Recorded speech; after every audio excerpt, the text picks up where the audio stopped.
Good evening. Thanks for having me here tonight. 1 in 6 women have experienced physical or sexual violence from a current or a previous partner since the age of 15 years. 1 in 2 women have been sexually harassed since the age of 15 years. These are shocking statistics. They're to do with sexual violence, but how is sexual violence and domestic violence connected?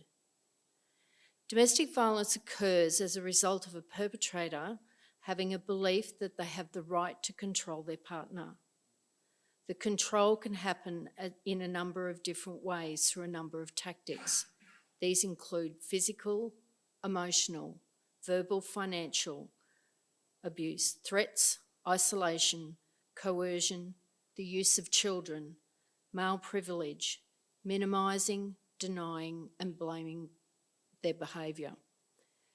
Women also report that sexual abuse is a common tactic used to control and to manipulate them.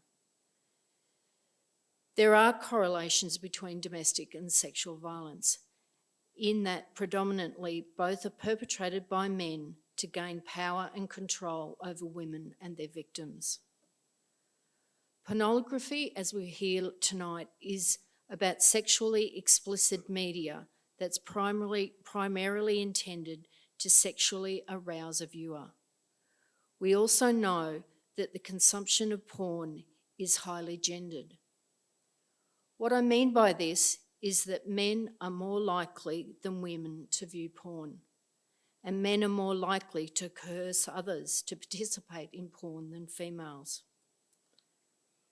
What pornography does, it sets up expectations of violence and abuse by normalising aggression and presenting physical and verbal abuse as being enjoyable. It's these acts that perpetrators latch onto. They then expect their partner to participate in these acts and to enjoy them, when in many instances in the real world and in real life, acts of pornography are aggressive. They result in physical injury, emotional shame, embarrassment because of what the victim, predominantly a woman, is expected to participate in.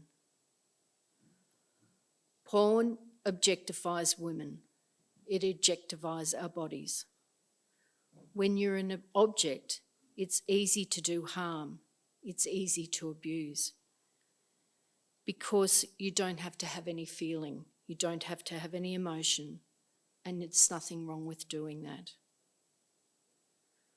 We at the Domestic Violence Action Centre hear from women that perpetrators will use examples of couple-made pornography or nude images to manipulate them. Behaviours such as threats, isolating and gaslighting are tactics of domestically abusive relationships. The use of couple-made pornography, which has often been forced for a woman to have to participate in, or nude images, are then forced to coerce or to punish a victim. This is regularly done by perpetrators threatening to post images on social media, sending images through mail to family, to friends, to workplaces, as a way of coercing their partner or ex-partner into getting what they want. In these instances, women feel that they have no option or choice but to submit and are forced to participate, to be part of what is being done to them. Pornography has a direct link to increasing the risk of sexual assault. In a study in the States, they found that 271 women who were victims of domestic violence identified that 30% of the abusers had used pornography. This study also showed that the majority of women, and that was 58%, whose abuse had used porn, acknowledged that the porn had a direct impact on the abuse that they were subjected to. This is a common story that we hear from women at DVAC.